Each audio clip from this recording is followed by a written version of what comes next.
Hello and welcome to Last Bell Boxing. My name's Ray. I'm one of the presenters on the show. Today, I'm going to give you my top 5 British welterweights of all time.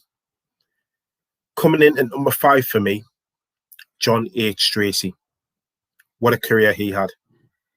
In 1975, he got up the canvas against Jose Napoles in his WBC fight. And he came back to win the fight, then became the WBC champion. Although he lost it a year later, his run before that, still for me, his record and resume and the way he went about his business, he almost blew away his opposition.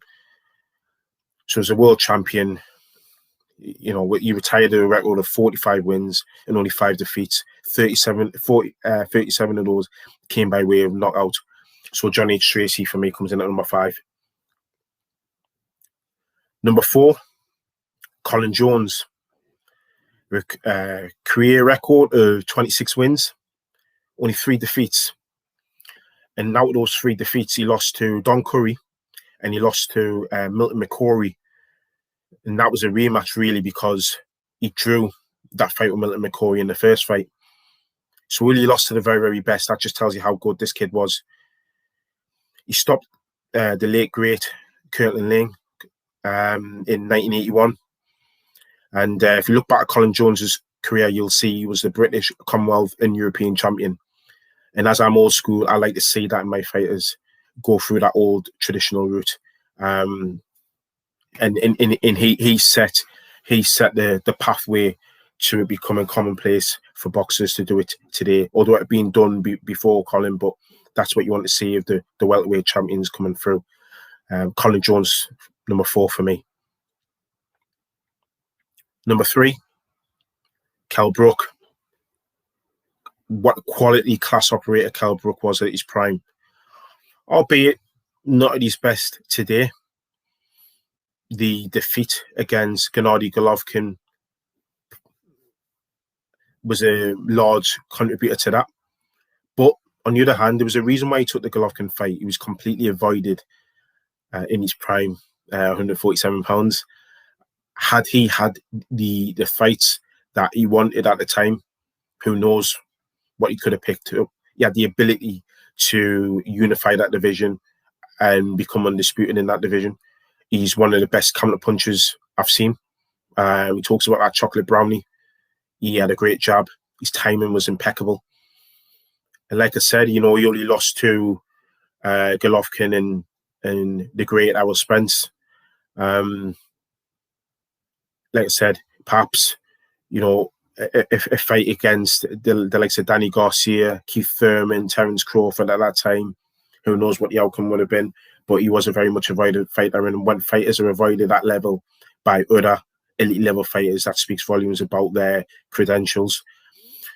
Kell Brook is a comfortable number 3 for me. Number 2, Lloyd Honeyghan. For me, it's all about that win in 1986 against Don Curry for the WBC, the WBA, and the IBF belts. The only reason why the WBO wasn't online at the time is that wasn't created at the time. That was created in 1988, and the fight took place in 86. So you've got to look at the fact that no one really gave him a chance in that fight. No one at all. No one at all. But we're talking about the same category of upsets, although it wouldn't surpass the Buster Douglas and Mike Tyson type of upset. It's in that mix of upsets. It really was. Arguably the upset of the decade. Well, one of the upsets of that particular decade. One of them. You know, and that was a great boxing decade, as we all know. Great fighter. Great fighter. Very, very talented. And it was no surprise because he absolutely did a job on Don Curry that night. My number 1, Ted the Kid Lewis.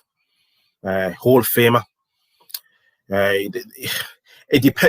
He's because of the era that he fought in, there's always different paper records of how many fights he actually fought.